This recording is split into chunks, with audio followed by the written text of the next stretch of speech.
Okay, so we'll do our best with what we have. I know there's a lot of uncertainty, but even that, not having our clients have to go out and read articles and sift through information, and us just delivering it to them, I think would be Yeah. beneficial.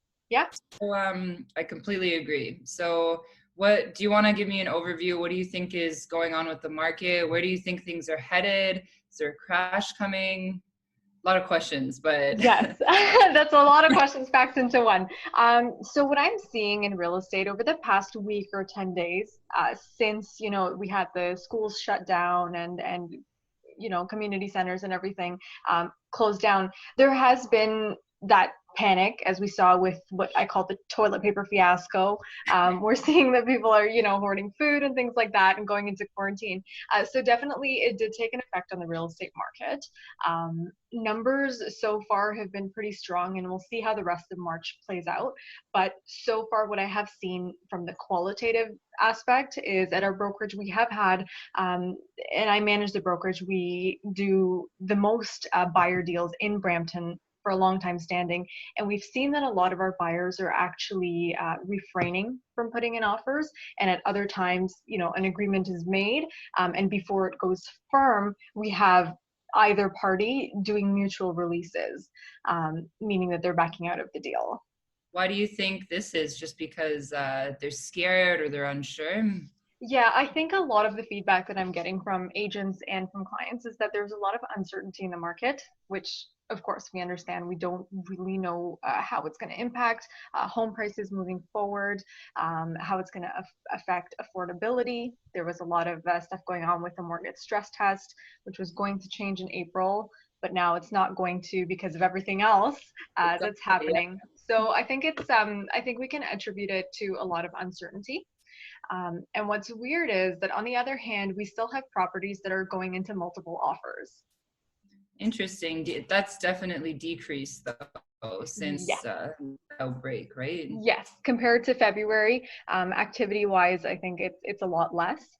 And again, we'll see how March actually plays out. But I think I don't want to label it a crash coming, but definitely I think that there is a price correction coming. It's been a long time coming. I mean, anytime you're seeing price increases that are, 9% in 1 month, it's just too much, right? It's not sustainable. And then with the coronavirus outbreak and everything else, people having potentially to take time off from their jobs, unpaid leave, things like that, of course, it's going to affect in one way or another.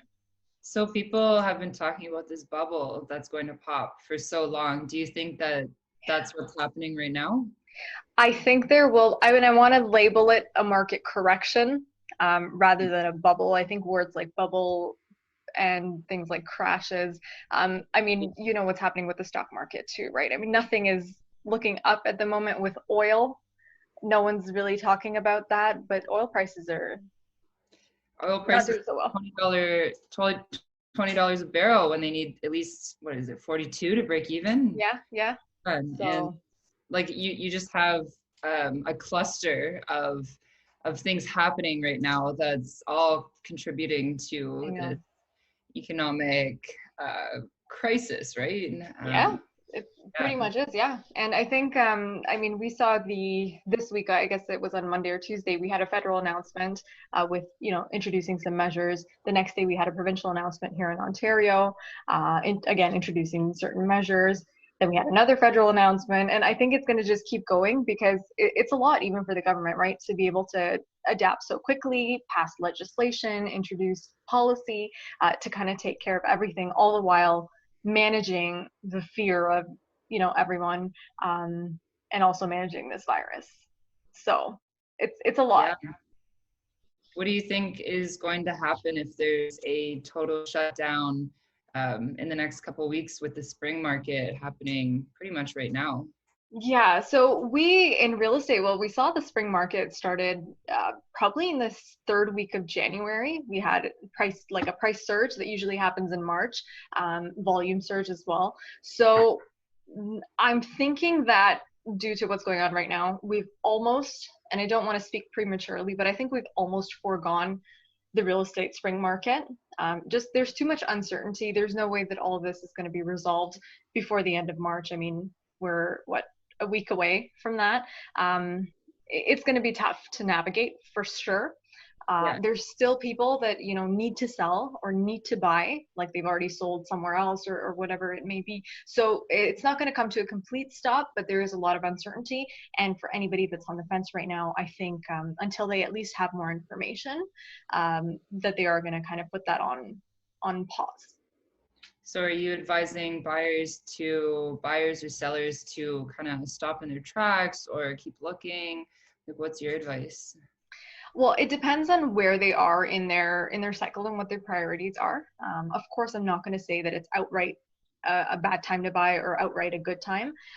It really depends on the case. For example, if we're thinking that prices are going to come down in the next couple of weeks, then I would advise, you know, anybody that needs to sell between now and maybe 120 days from now, I would advise that, you know, you go ahead and consider selling now. If we think that the prices are going to decrease. And again, there's no way that any realtor, any mortgage agent, or any buyer or seller can time the market, but we just have to kind of do the best with what information we have. Yeah, and just constantly trying to stay informed and make decisions based on current conditions. Yeah. Like you said, with the case by case basis, even with mortgage deferrals, which is I'm getting a lot of questions about, Yes. is the lenders. It's all happening so quickly that the lenders don't even know how to proceed with this. So you had a CMHC and Genworth, Canada Guarantee, coming out with the 6-month deferral plans for insured mortgages. Yes. So that's anything less than 20% down. But also, there's so many people. You have roughly 500,000 people out of a job right now, and then you have millions of Canadians that are self-employed, commission-based, like yourself, right? That are heavily impacted by businesses closing and things slowing down. Things are almost coming to a halt completely. Right. That lenders are looking at it on a case by case basis. So what I've been seeing is people calling up their lenders and asking them how they can proceed. But there's a couple things that people need to know is that you actually need to qualify for mortgage deferrals. And a deferral doesn't mean that you don't have to pay at all. It's just simply pushed back a little bit later. And then you're also going to have compound interest on top of this. So, you know, whether it's worth it to you to pay $1,000 more if you don't have a job right now, you have to prioritize grocery payments and feeding your family over your mortgage, right? But what you have to do is call your lender. You have to explain how it's affecting you. Some lenders are actually looking for letters of, usually they ask for letters of employment, but now they're asking for letters of unemployment. Yeah, and a lot of lenders are just giving 2 months deferral right off the bat, because like we don't know what's going to happen. We don't know if people are going to start working again in a couple weeks, or if we're going to be shut down for months on end. So with the deferrals, I did have a clarification question. Clients are asking, so when it was announced at the federal level, was there consultation with the financial institutions ahead of time, or are the financial institutions now, you know, post policy announcement, are they kind of catching up and figuring out what to do after the fact? Yeah, so basically what they're doing is it's affecting millions of people, and they're having, like, you have lenders that are working around the clock. Their call centers are going 24/7. And really it is a case by case basis. A lot of them don't even know the exact details of how they're going to proceed with this. But we should have more information in the next little while. But what I did do is I have a link in my Instagram profile that goes to a page on our company website that has links to information sheets on what every lender is doing specifically, and then also their customer service numbers. Just because like you really need to check and see with them before you start making any payments. Yeah. Yes. And it has to be approved by a lender, right? Like you have to actually talk to your lender to make sure that it's okay for you not to pay. Yeah, because if people are thinking, oh, it's automatic, right? Yeah. But if you miss a payment, then this is a big flaw on your credit. And when it comes time to renew, and you haven't actually formally called the bank and been approved for a deferral, Hmm. um, then they may not want to renew with you because you've missed those payments. It shows that Okay. your credit is unworthy, right? Right. So basically, don't just stop paying by reading, what's going on in the news. You do have to get approval from your lender to defer. Yeah, exactly. And what I have a lot of people doing right now is just because rates are slightly lower than they were before, they've actually Mhm. come back up, is lenders are seeing a 300% increase in refinances. Oh my Uh, God. Right. so and like you have to also keep in mind, like if your clients want to do a refinance or they want to get pre-positioned, that Mhm. this is not a normal lending environment. Yes. There's very long turnaround times. Most lenders are totally backlogged. Hmm. Some have even stopped taking applications completely. um, yeah, it's unprecedented times. That's for Yeah. sure. Yeah, for um, sure. Now, in terms of, uh, I did want to ask, like, in terms of owner occupied properties versus renter occupied properties, like, for example, if it's an investor, they bought a place and rented it out to tenants, is there a difference in, what programs are available to them for relief? So right now they're looking at every program that's been put out there. It says owner occupied, but Okay. if this lasts long, if they're unable to contain the cases and people are going to be out of work for weeks on end, Yeah. and you have these investors that have tenanted properties, and if their tenants stop paying their rent or they Yeah. can't afford to pay their rent because unemployment is so low, Hmm. EI, and then like the landlord can't make their mortgage payment, right? So Right. if it's like I said before, it's really a case by case basis. So if this Yeah. is prolonged, you're Right. probably going to see some investors with investment properties deferring their payments as well. But really, time is going to tell what happens with this. Yeah. And the other component, of course, is if you don't own your property, if you're making rental payments, there is some buzz around, you not having to pay rent. But I don't think that that is, it hasn't become policy yet. They haven't announced anything directly saying that, okay, renters don't need to pay rent. I think that if they do that, and they might, it's going to be difficult for, like, I know it's difficult for the renters to pay the rent, but it's also going to put the landlords in a tough position with their lenders, and then we are going to have some sort of system, which I'm guessing is not established yet, on how to deal with these sort of coronavirus delinquencies. Right. I also heard rumors of condo corporations deferring condo fees. Have you Mm. heard anything about this? Not yet. No, I haven't heard anything about that, but I'm just thinking that, condos rely on the monthly maintenance fees from, all of the units to contribute to the operating budget and to the reserve fund. So I'm just wondering if they don't have that, a few $100,000, especially for the big condos coming in monthly, that's going to take a hit both on their operating budget and their reserve fund contributions.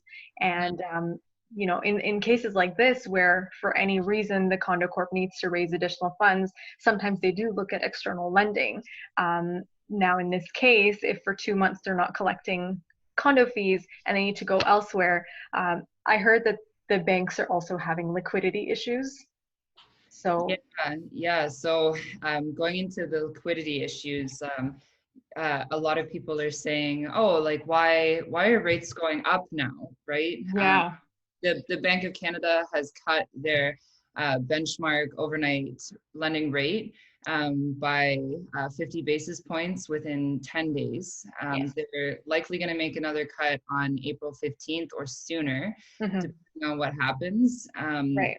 So the overnight lending rate is directly correlated to a bank's prime rate. Mm-hmm. So just because the Bank of Canada lowers the overnight rate, it doesn't mean that the banks have to follow suit. Right. So right now, what's happening is basically the Canadian government is they've cut rates to stimulate the market, Yes. kind of encourage buying. And then you also have them buying up government bonds to kind of cushion the market, inject some cash into it, Yeah. which drives up bond yields, which are directly correlated with fixed rate mortgages. So banks basically are seeing that you have 500,000 Canadians out of a job. Mm-hmm. The likelihood of mortgages going into default and arrears are extremely high. Yes. The market is very volatile. And then they're also seeing people that have completely either gotten out of the market or are not like there's very few new purchases. So what they're doing is this spread of how much they're getting from the Bank of Canada, Right. Like basically how much it costs to lend money. Yes. Is they're increasing the spread of this because they don't have the volume Mm-hmm. to correlate, like to stimulate the same numbers as Right. last year, for example. So they still want to make money. I Of mean, course. at the end of the day, banks are inherently greedy. Yes. And you, like I mentioned this to you before, Yeah. the world is ending when the banks are doing something nice, right? Yeah, for sure. So we hope it doesn't actually get to that. I mean, it sounds anti, what do you call? I'm at a loss for words, but we actually don't want that happening. We don't want the banks doing favors because we know then we're in a really, really bad situation. Yeah. So, like subsequently, you have rates going up just because the increased risk. They want to still make sure that they can stay afloat. Right. And and what like it's really difficult to predict what's going to happen, but Yeah. what we'll probably see if it dies down a little bit, the virus, it's more contained, then you'll probably see banks start to lower their rates in relation to how much like they're going to lower the margins. Right. So it reflects um, the government bond yields in the Bank of Canada overnight rate. Yes. But right now they're surging. So Yeah. yesterday was the best time to put in an application, but day by day. Yeah. So for anyone that is, I mean, obviously not necessarily thinking about buying right now, but they do want to consider buying real estate in Ontario or in Canada in the next, let's say, 3 to 4 months. In terms of a mortgage pre-approval or locking in a rate or something like that, do you think that right now is a good time to sort of explore that opportunity? Yeah. So right now, with everyone at home, it's a great time to get together your taxes, fill out Yeah. that application, and then also just so you have an idea of how much you can afford and how it's affecting you, right? It's and also with people that already do have mortgages, Mm-hmm. like I mentioned before, there's a high number of refinances coming in. People Yes. are actually refinancing their homes to get into a variable rate mortgage, Mm-hmm. anticipating further drops, and then also to add home equity line of credit, just because cash is king in these circumstances. Yes, absolutely. People need, like, if you need to access whatever equity you have in order to stay afloat, feed your family. Mm-hmm. People are actually refinancing to pull money out to put into the stock market Right. to buy during the dip. Yes. I don't recommend timing the markets. It's never a good idea, Yeah. but if you know what you're doing, it's a very attractive time to buy. Yes. In times of, I mean, economic uncertainty, there's a couple of different ways to look at it. I mean, a lot of people do say that there's opportunity, but I would be, cautious to advise, yeah, go buy real estate right now, because again, we don't know what is happening. We can just take at what's happened so far and what the policy changes are so far and see what kind of effect that might have on the future. Yeah, exactly. So really, it's a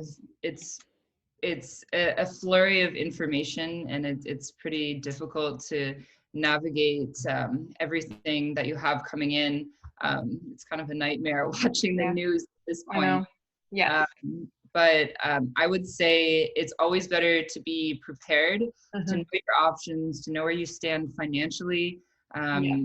and to know like what you're like how you can help yourself, or how you can support yourself, because these Yeah. are very difficult times, and it's always better to be prepared going into it, right? Yeah, of course. And I would also say that there's no one piece of advice that would fit any particular family. Like families now are, sometimes they're extended, sometimes they're small, sometimes there's a single income, a double income, self-employed versus employed.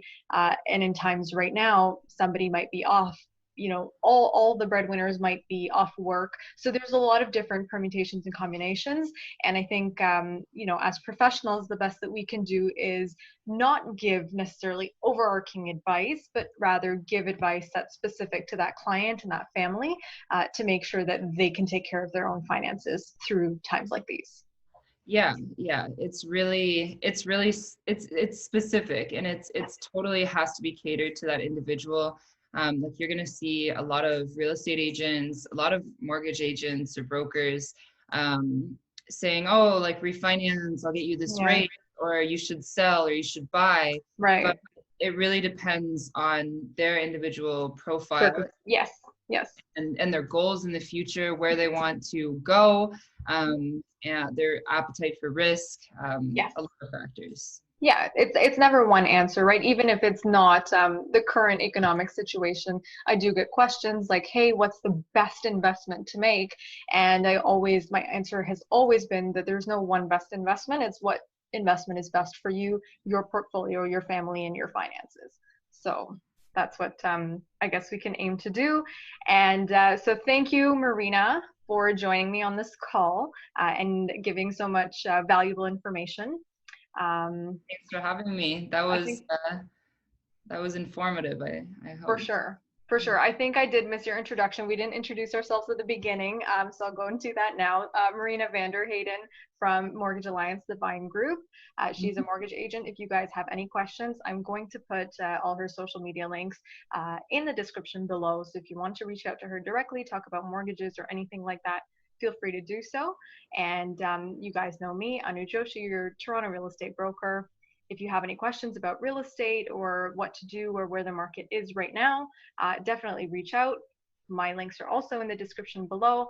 And Marina, the list that you were mentioning about the lenders, do you think that we can pass that on to the viewers as well, so they can have a source of information, so they can call their lenders and talk to them directly? Yeah, for sure. I'll send you that link so it's accessible to people. Sounds good. Well, thank you very much for taking the time. Stay home, stay safe, and I'll see you hopefully on the next video. If there's movement happening in the market, then we'll get back on here and help everyone dissect what's going on at that point. Yeah, for sure. Thanks for having me. Sounds great. Good. Take care. Bye. Bye.